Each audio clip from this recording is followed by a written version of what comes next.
जब एक फिल्म है उसमें हम कुछ भी देख रहे हैं, वो वस्तु है ही नहीं, वो केवल चित्र है। और उस चित्र को ही हम बार बार देख रहे हैं, उसको देख करके खुशी हो रहे हैं। हम बालक हैं, हम बालक बुद्धि के हैं।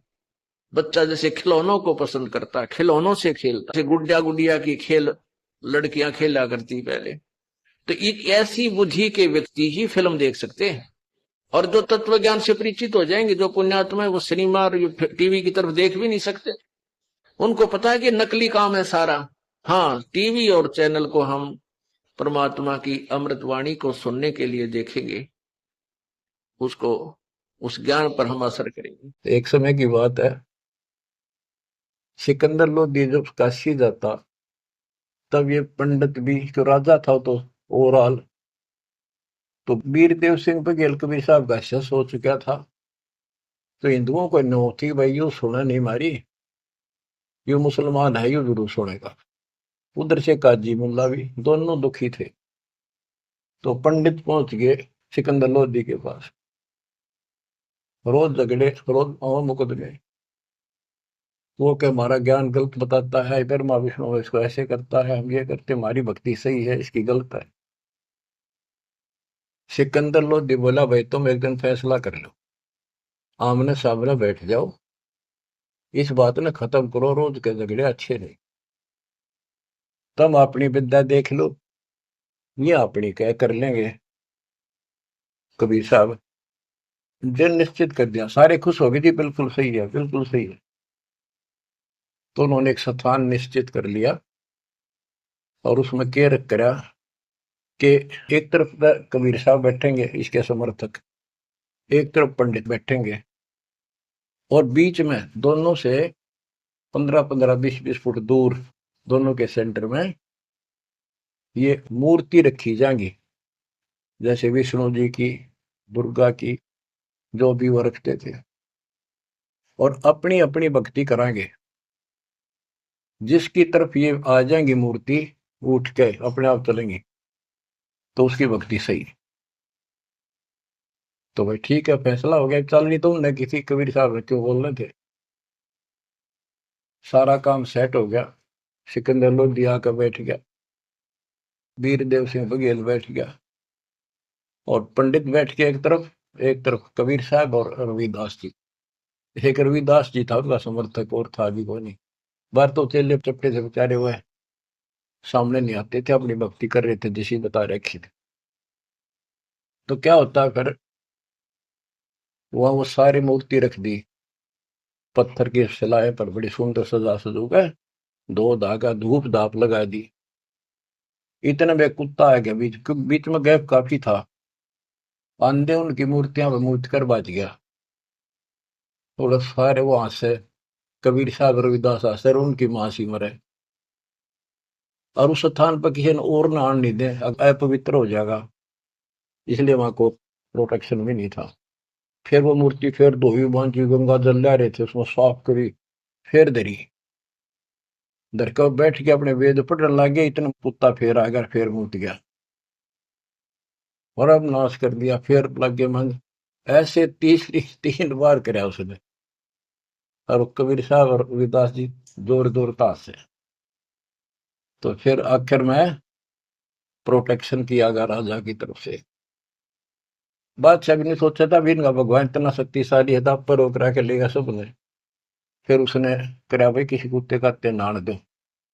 फिर वो रोके, फिर वो लगे अपने क्रियाक्रम करके, जोत लगाई, धूप लगा दी, फिर वेदों का पाठ करने लगे। उन्हें 1 घंटा हो गया माथा मारता ने, वह उनकी जोत भी बुझ गई, वह धूप भी पूरी हो ली, और सरकी नहीं एक कदम भी, एक तल भी, 1 इंच नहीं सरकी। तब सिकंदर लोधी बोला कि कबीर साहब, आप क्यों फैसला करो, ये तो थक लिए, इनका बस का कोई नहीं।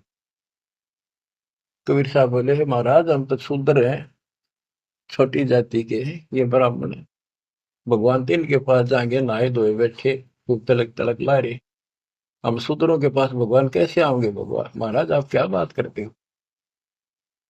सिकंदर लोधी बोला, जी दया करो, दया करो, मेरा भी पीछा छूटा है। तो परमात्मा रविदास जी से बोले, ले पकड़े तारा, एक तूर एक मैं, लागे शब्द गान। शब्द तक ये गाना था वो, ये शब्द भगवान के, अपनी में सुत आप पारती, आप सजा, आप किंगर, आप बोल। इतने में वह मूर्ति सारी पत्थर नो के नो चल का, हम सबके देखते, और कबीर साहब की गोदी में पड़ गए वह सारे मूर्ति, गोदी में बैठ गया। सिकंदर लोधी बोला, भाई हो गया फैसला। माने नहीं, इसे दुष्ट से फिर भी नहीं माने, उठ कर चले गए। ये जंतर मंतर कर दिया इसने। अरे तुम क्या करो थे, 2 घंटा हो गया, तुम कौन से बता या क्या कर रहे थे। बच्चों ये 100 की 100 सच्ची बातें हैं। समर्थ का शरणाग हो, रंग होरी हो, कदे न हो काज राम, रंग होरी हो। अब ये अमृतवाणी सुनाऊंगा बच्चों, इसमें और भी गजब का आनंद आपको आएगा। बच्चों ये टाइम दिया आपने, ये काम तो तुम मर जाओगे ये पूरे ना हो। आप मालिक की चर्चा सुना करो दिल टिका के। अगर इतना ज्ञान सुन गया, परमात्मा ने इतनी कृपा बख्श रखी आपके ऊपर, फिर भी इसको हल्के में लोगे तो मालिक साथ नहीं देगा, आपको नोट कर लेना। अब क्या बताते हैं।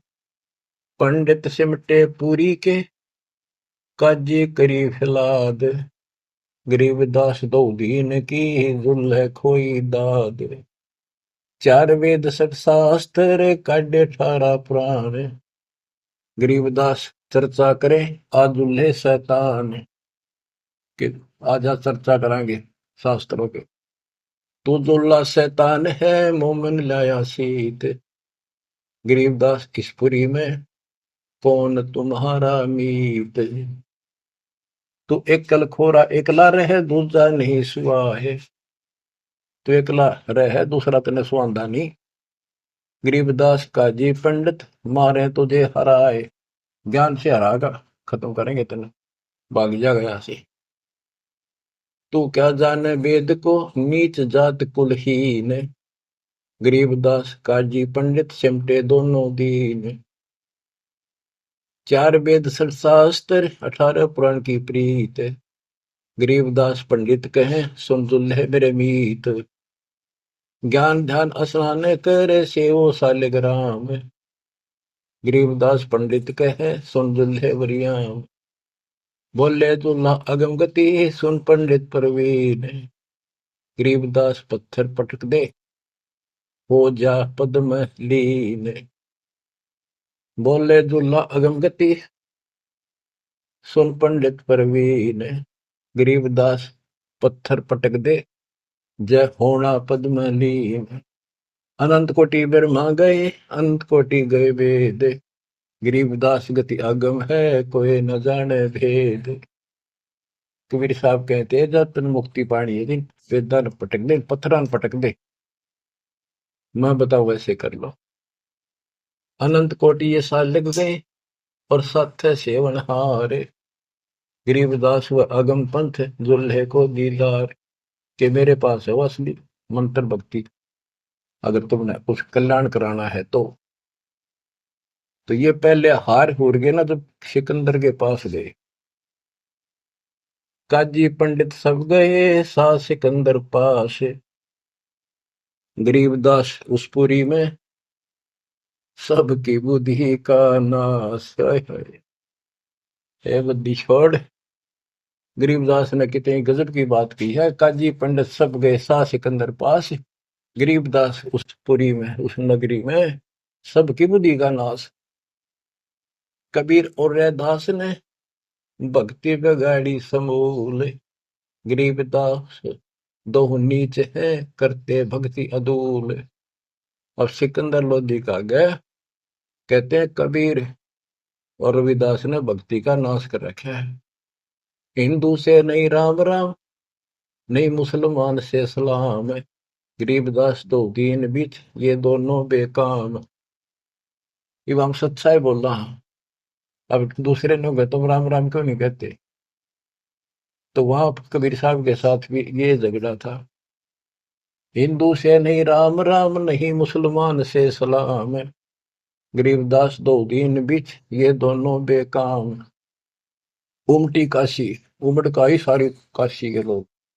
उमटी काशी सब गई सट दर्शन खलील। गरीबदास दोनों नीच हैं इमारत क्या ढील।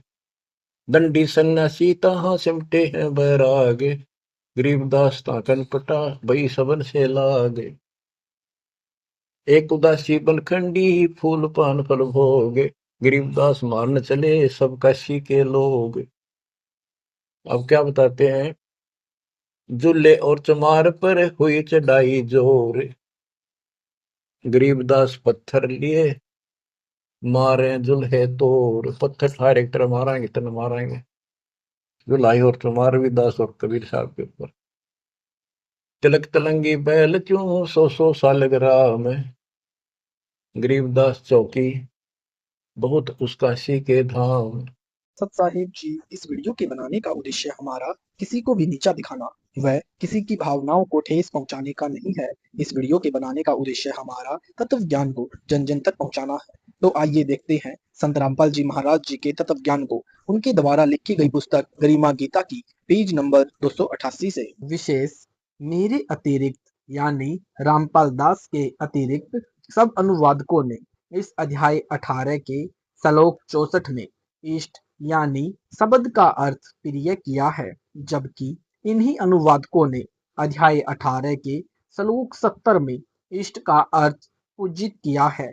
यहाँ श्लोक 64 में भी पूजित करना चाहिए था।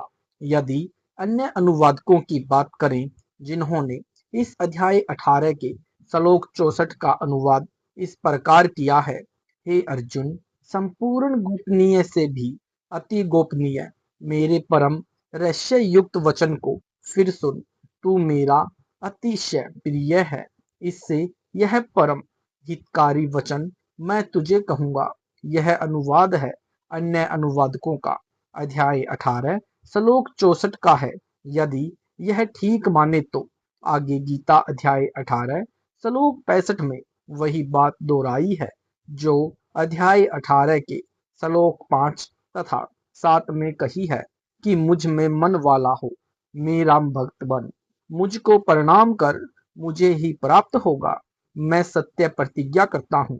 विचार करें कि यह वचन संपूर्ण गोपनीय से भी अतिशय गोपनीय कैसे हुआ। यह पहले कहा जा चुका था। गीता के विशेष गोपनीय ज्ञान के विषय में अध्याय 18 श्लोक 63 में कह ही दिया था। फिर और अति गोपनीय ज्ञान संबंधित वचन कौन सा शेष रह था जो मैंने यानी रामपाल दास ने गीता अध्याय 18 श्लोक 64 का अर्थ किया है वह सत्य है।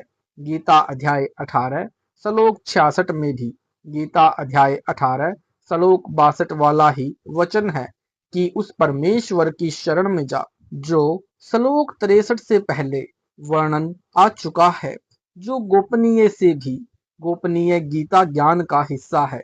गीता अध्याय 18 श्लोक 63 में गोपनीय ज्ञान यानी जो गीता का ज्ञान पूर्व में दिया जा चुका है के विषय में है। इस अध्याय 18 के श्लोक 64 में संपूर्ण गोपनीय से भी अति गोपनीय और मेरे परम वचन सुनने को कहा है। वे वचन यानी वे वचन है कि वह परम अक्षर ब्रह्म यानी परमेश्वर मेरा भी निश्चित रूप से इष्ट देव यानी पूज्य परमेश्वर है। मैं गीता ज्ञानदाता भी उसी की शरण में हूँ, उसी की भक्ति करता हूँ।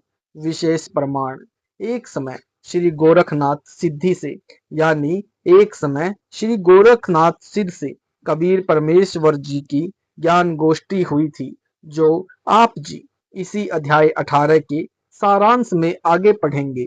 जब गोरखनाथ जी परमेश्वर कबीर जी से ज्ञान तथा सिद्धि में पूर्ण रूप से हार गए तो प्रश्न किया कि हे कबीर जी, आप कौन प्रभु हो? मैं आपकी शक्ति और ज्ञान से बहुत प्रभावित हूँ। तब परमेश्वर कबीर ने कविता रूप में शब्द कहा। गोरखनाथ जी तमगुण शिव के पुजारी थे तथा परमात्मा को निराकार यानी अलख निरंजन ज्योति स्वरूप मानते थे। अलख निरंजन का नारा लगाते थे। उसी ज्योति स्वरूप अलख निरंजन को समर्थ परमात्मा मानते थे। परमेश्वर कबीर जी ने शब्द में कहा कि अवधू यानी अवधूत, जो साधक केवल एक लंगोट या छोटा वस्त्र गुप्तांगों के ऊपर बांधते हैं, शरीर पर कोई अन्य वस्त्र धारण नहीं करते, उन्हें संत भाषा में अवधूत कहते हैं। अभ्रंश होकर पूर्व में सब साधक उस वेशधारी को अवधू कहते थे। हालांकि ज्ञान गोष्ठी के समय संपूर्ण शरीर पर वस्त्र धारण किए हुए थे। कारण यह था कि वे यह नहीं बताना चाहते थे कि मैं गोरखनाथ हूँ, परंतु परमेश्वर कबीर जी तो अंतर्यामी थे। वे पहचान चुके थे कि ये गोरखनाथ जी हैं। तब कहा था कि अवधू शब्द अविगत यानी अविगत से चल आया, मेरा भेद मरम ना पाया। टेक शब्दार्थ, हे अवधू, मैं उस सतलोक स्थान से सशरीर चलकर आया हूँ, जिसका मेरे अतिरिक्त किसी को ज्ञान नहीं है, उस गति से कोई परिचित नहीं है, इसलिए उस स्थान यानी सतलोक को अविगत कहा है। ना मेरा जन्म ना गर्भ बसेरा, बालक बन दिखलाया, काशी नगर जल कमल पर डेरा, तहाँ जुलाहे ने पाया। मात पिता मेरे कुछ नाही, ना मेरे घर दासी, जुल्हे का सुत आन कहाया, जगत करे मेरी हांसी। पांच तत्व का धर नाम मेरा, जानू ज्ञान अपारा, सत्य स्वरूपी नाम साहिब का, सोई नाम हमारा। अधर द्वीप गगन गुफा में, तहाँ निज वस्तु सारा, तेरा ज्योति स्वरूप अलख निरंजन, धरता ध्यान हमारा। हाड मास लहू ना मेरे, जाने सतनाम उपासी, तारण तरण अभय पद दाता हूँ, कबीर अविनाशी। भावार्थ, परमेश्वर कबीर जी ने अपने अमर कथा स्वयं ही बताई है कि मेरा जन्म किसी माता के गर्भ से नहीं हुआ। मैं लीला करने के लिए सतलोक यानी सनातन परम धाम से चलकर आया हूँ। काशी शहर में लहर तारा नामक तालाब में कमल के फूल पर नवजात शिशु का रूप धारण करके विराजमान हुआ हूँ। वहां से नीरू जुलाहा उठा ले आया, जिस कारण से मुझे जुलाहा यानी धानक कहकर पुकारते हैं। मजाक करते हैं कि यह जुलाहा अशिक्षित है, यह क्या जाने वेद शास्त्रों के ज्ञान को। इनको यह नहीं पता कि मेरा शरीर 5 तत्व से नहीं बना है। मैं वेद शास्त्रों वाला ज्ञान तथा जो सूक्ष्म वेद वाला जो ज्ञान इनमें है, उसे भी जानता हूँ। ऊपर आकाश में एक भंवर गुफा है, जानी एक भंवर गुफा में सोहम की धुन यानी ध्वनि हो रही है, तथा निज नाम रूपी विशेष वस्तु भी पास है। मैं तारण तारण यानी सर्व का मोक्ष करने वाला हूँ।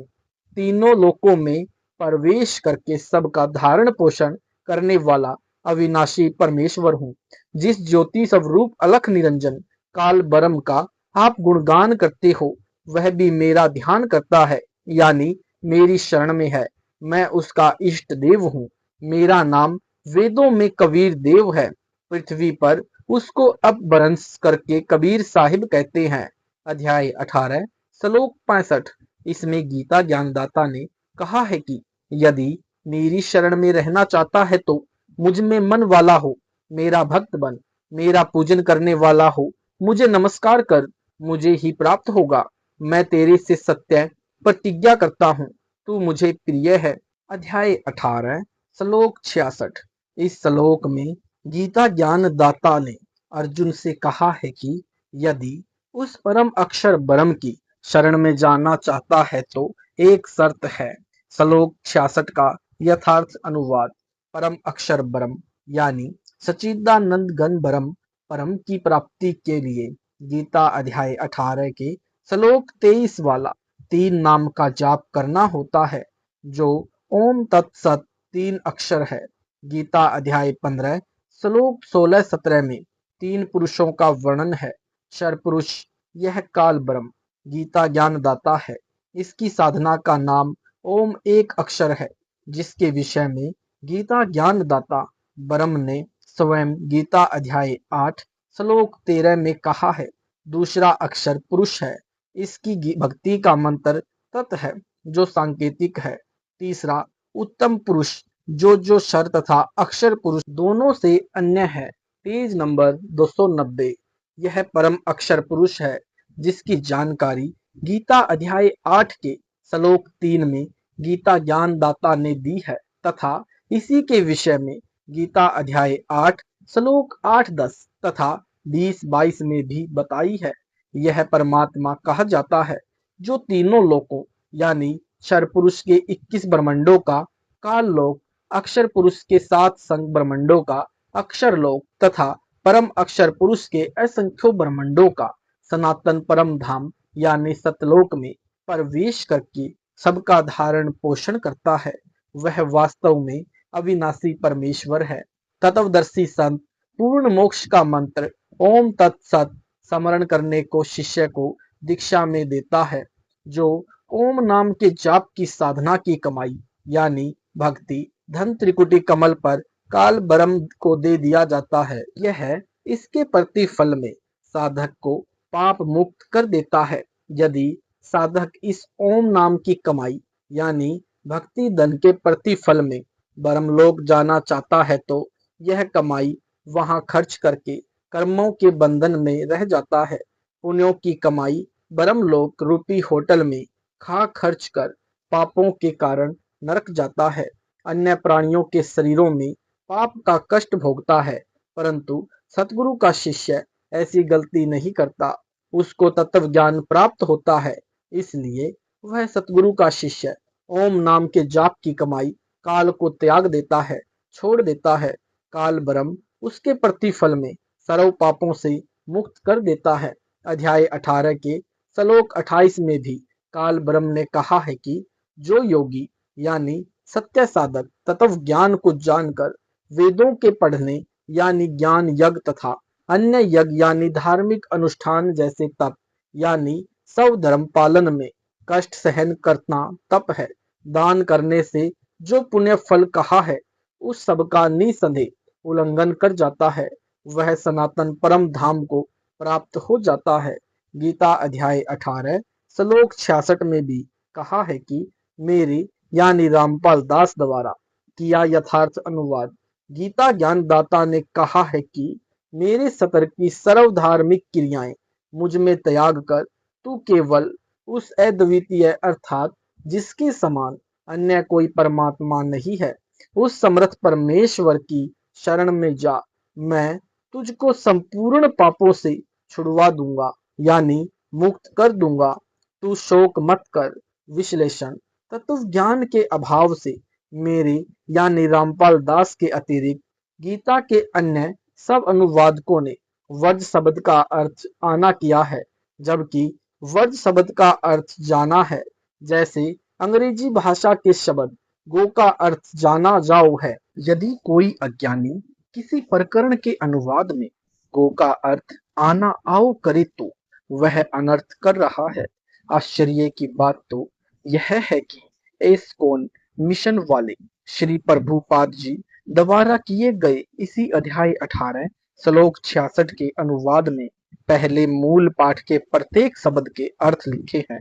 वहां पर वर्ज का अर्थ जाओ ठीक किया है, परंतु नीचे अनुवाद में वर्ज का अर्थ आओ कर दिया, जिससे स्पष्ट है कि वास्तव में इस अध्याय 18 के श्लोक 66 में गीता ज्ञानदाता ने अपने से अन्य परम अक्षर ब्रह्म की शरण में जाने को कहा है।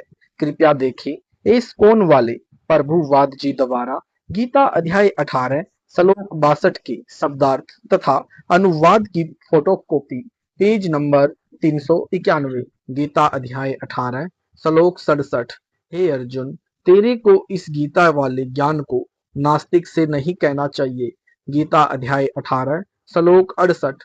जो पुरुष इस गीता ज्ञान को मेरे यानी काल ब्रह्म के भक्तों को सुनाएगा वह मुझे ही प्राप्त होगा। गीता अध्याय 18 श्लोक 69। उससे बढ़कर मेरा प्रिय करने वाला कोई मनुष्य नहीं है तथा पृथ्वी पर उससे बढ़कर मेरा प्रिय भविष्य में कोई दूसरा नहीं है। गीता अध्याय 18 श्लोक 70। जो इस गीता का पाठ करेगा उसके द्वारा मैं उसका यानी इष्ट पूज्य देव होऊंगा। शास्त्रों का पाठ करने से ज्ञान यज्ञ का फल मिलता है। मैं उसका ज्ञान यज्ञ से पूज्य देव होऊंगा। गीता अध्याय 18 श्लोक 71। इस गीता शास्त्र के पढ़ने से ज्ञान यज्ञ का फल होता है। इसके सुनने वाले को भी वही फल मिलता है, जिस कारण से ज्ञान यज्ञ के फल स्वरूप श्रेष्ठ लोकों यानी स्वर्ग को प्राप्त होगा। कुछ समय जन्म मरण से मुक्त हो जाएगा। गीता अध्याय 18 श्लोक 72। गीता ज्ञानदाता ने अर्जुन से पूछा कि हे पार्थ, क्या इस गीता शास्त्र को तूने ध्यान से सुना है? हे धनंजय, क्या तेरा अज्ञान जनित मोह नष्ट हो गया है? गीता अध्याय 18 श्लोक 73। हे श्रेष्ठ, आपकी कृपा से मेरा मोह नष्ट हो गया है। मैंने समृद्धि प्राप्त कर ली है। मैं संशय रहित होकर स्थित हूँ, अतः आपकी आज्ञा का पालन करूंगा। गीता अध्याय 18 श्लोक 74। संजय बोला, इस प्रकार मैंने श्री वासुदेव से गीता का ज्ञान सुना। मैं बहुत खुश हूँ। गीता अध्याय 18 श्लोक 75-78। संजय ने धृतराष्ट्र को बताया कि श्री व्यास जी से प्राप्त दिव्य दृष्टि से मैंने सब सुना और आपको बताया। काल का स्वरूप देखा।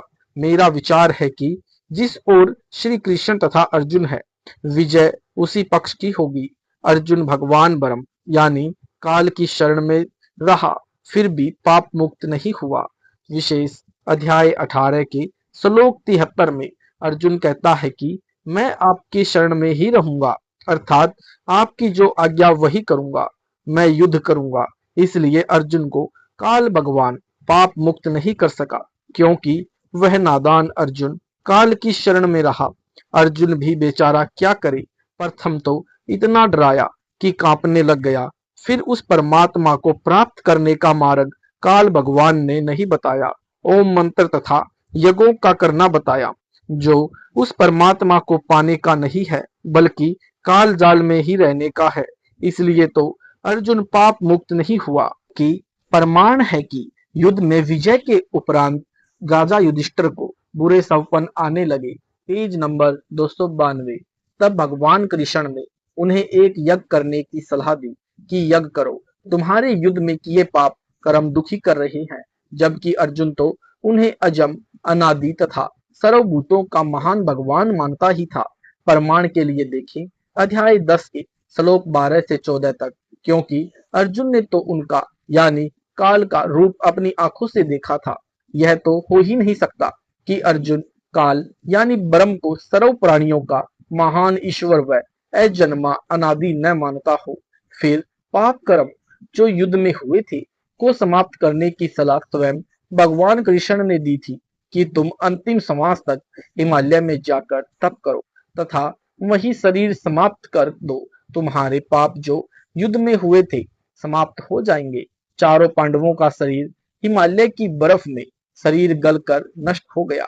साथ में द्रौपदी तथा कुंती का भी तथा पांचवें युधिष्ठिर का केवल पंजा गला, क्योंकि युधिष्ठिर ने झूठ बोला था कि अश्वत्थामा यानी द्रोणाचार्य का पुत्र मर गया, जबकि अश्वत्थामा मरा नहीं था। भगवान कृष्ण ने झूठ बुलवाया था। फिर चारों पांडव यानी भीम, अर्जुन, नकुल और सहदेव तथा द्रौपदी व कुंती आदि भी नरक में डाले गए, जिसका प्रमाण महाभारत में पृष्ठ नंबर 1683 पर है। और कुछ समय युधिष्ठिर को भी धोखे से नरक में डाला गया। फिर पाप मुक्त कौन हो सकता है? कृपया पाठक विचार करें तथा सतगुरु कबीर साहिब के नुमाइंदे संत से नाम ले काल लोक से छुटकारा करवाएं। जैसा कि गीता जी के अध्याय 18 के श्लोक 64 तथा अध्याय 15 के श्लोक 4 में स्पष्ट है कि स्वयं काल ब्रह्म कह रहा है कि हे अर्जुन, मेरा उपास्य देव यानी इष्ट भी वही परमात्मा यानी पूर्ण ब्रह्म ही है तथा मैं यानी काल भी उसी की शरण हूँ तथा वही सनातन स्थान यानी सतलोक मेरा यानी काल का भी वास्तविक ठिकाना है, अर्थात मेरा परम धाम भी वही है, क्योंकि ब्रह्म यानी काल पुरुष भी वही यानी सतलोक से निष्कासित है। साहिब कबीर व गोरखनाथ की गोष्ठी। एक समय गोरखनाथ यानी सिद्ध महात्मा काशी यानी बनारस में स्वामी रामानंद जी यानी जो साहिब कबीर जी के गुरु जी थे से शास्त्रार्थ करने के लिए यानी ज्ञान गोष्ठी के लिए आए। जब ज्ञान गोष्ठी के लिए एकत्रित हुए तब कबीर साहिब भी अपने पूज्य गुरुदेव स्वामी रामानंद जी के साथ पहुंचे थे। एक उच्च आसन पर रामानंद जी बैठे, उनके चरणों में बालक रूप में कबीर साहिब यानी पूर्ण परमात्मा बैठे थे। गोरखनाथ जी भी एक उच्च आसन पर बैठे थे तथा अपना त्रिशूल अपने आसन के पास ही जमीन में गाड़ रखा था। गोरखनाथ जी ने कहा कि रामानंद मेरे से चर्चा करो। उसी समय बालक रूप यानी पूर्ण ब्रह्म कबीर जी ने कहा, नाथ जी पहले मेरे से चर्चा करें, पीछे मेरे गुरुदेव जी से बात करना। योगी गोरखनाथ प्रतापी, तासो तेज पृथ्वी कापी, काशी नगर में सो पग पर ही, रामानंद से चर्चा करही। चर्चा में गोरख जय पावे, कंठी तोरे तिलक छुड़ावे। सत्य कबीर शिष्य जो भयऊ, यह वृतांत सो सुनी लेऊ। गोरखनाथ के डर के मारे, वैरागी नहीं भेष सवारे। तब कबीर आज्ञा अनुसारा, वैष्णव सकल सब रूप संवारा। जो सुद्धि गोरखनाथ जो पायो, काशी नगर शिगर चल आयो। रामानंद को खबर पठाई, चर्चा करो मेरे संग आई। Page number 293। रामानंद की पहली पोरी, सत्य कबीर बैठे तिष्ठोरी। कहे कबीर सुन गोरखनाथा, चर्चा करो हमारे साथा। प्रथम चर्चा करो संग मेरे, पीछे मेरे गुरु को टेरे। बालक रूप कबीर निहारी, तब गोरख ताही वचन उचारी। इस पर गोरखनाथ जी ने कहा, तू बालक कबीर जी कब से योगी बन गया? कल जन्मा, अर्थात छोटी आयु का बच्चा। और चर्चा मेरे यानी गोरखनाथ के साथ तेरी क्या आयु है? और कब वैरागी यानी संत बन गए? अब के भय बैरागी कबीर जी, कब के भय बैरागी? नाथ जी जब से भय बैरागी मेरी, आदि अंत सुधी लागी। धुंधुकार आदि को मेला, नहीं गुरु नहीं था चेला। जब का तो हम योग उपासा, तब का फिरा अकेला। धरती नहीं जद की टोपी दीना, बर्मा नहीं जद का टीका। शिव शंकर से योगी, न थे जद का जोली चीका। द्वापर को हम ही करी फावड़ी, त्रेता को हम दंडा। सतयुग मेरी फिरी दुहाई, कलयुग फिरो नोखंडा। गुरु के वचन साधु की संगत, अजर अमर घर पाया। कहें कबीर सुनो हो गोरख, मैं सबको तत्व लखाया। साहिब कबीर जी ने गोरखनाथ जी को बताते हैं कि मैं कब से बैरागी बना। साहिब कबीर ने उस समय वैष्णव संतों जैसा वेश बना रखा था, जैसा श्री रामानंद जी ने बाणा यानी वेश बना रखा था। जैसे मस्तिष्क में चंदन का टीका, टोपी व झोली, सिक्का, एक फावड़ी यानी जो भजन करने के लिए लकड़ी की अंग्रेजी के अक्षर टी के आकार की होती है, तथा एक डंडा यानी लकड़ी का लट्ठा साथ लिए हुए थे। ऊपर के शब्द में साहिब कहते हैं कि जब कोई सृष्टि यानी काल सृष्टि नहीं थी तथा न सतलोक सृष्टि थी, तब मैं यानी कबीर अनामी रूप में था और कोई नहीं था। चूंकि साहिब कबीर ने ही सतलोक सृष्टि शब्द से रची तथा फिर काल यानी ज्योति निरंजन ब्रह्म की सृष्टि भी सतपुरुष ने यानी ज्योति निरंजन ब्रह्म ने तब करके राज्य मांगा, तब रची। जब मैं अकेला रहता था, जब धरती यानी पृथ्वी भी नहीं थी, तब से मेरी टोपी जानो। बर्मा जो गोरखनाथ तथा उनके गुरु मछंदर नाथ आदि सर्व प्राणियों के शरीर बनाने वाला पैदा भी नहीं हुआ था, तब से मैंने टीका लगा रखा है। अर्थात मैं यानी कबीर तब से सतपुरुष आकार रूप में ही हूँ। सतयुग, त्रेता युग, द्वापर तथा कलयुग, ये चार युग तो मेरे सामने असंख्यो जा लिए। कबीर साहिब बताते हैं कि हमने सतगुरु वचन में रह रहकर अजर अमर घर यानी सतलोक पाया, इसलिए सर्व प्राणियों को तत्व यानी वास्तविक ज्ञान बताया है कि पूर्ण गुरु से उपदेश लेकर आजीवन गुरु वचन में चलते हुए पूर्ण परमात्मा का ध्यान सुमरण करके उसी अजर अमर सतलोक में जाकर जन्म मरण रूपी अति दुखमयी संकट से बच सकते हो। इस बात को सुनकर गोरखनाथ जी ने पूछा कि आपकी आयु तो बहुत छोटी है, अर्थात आप लगते तो हो बालक से हो। सत साहिब जी, ये वीडियो आपको अच्छा लगा तो वीडियो को लाइक करें, शेयर करें, कमेंट करें। ऐसे ही वीडियो देखने के लिए यूट्यूब पर सतलोक इन संतरामपाल जी महाराज जी चैनल को सब्सक्राइब जरूर करें। सत साहिब जी।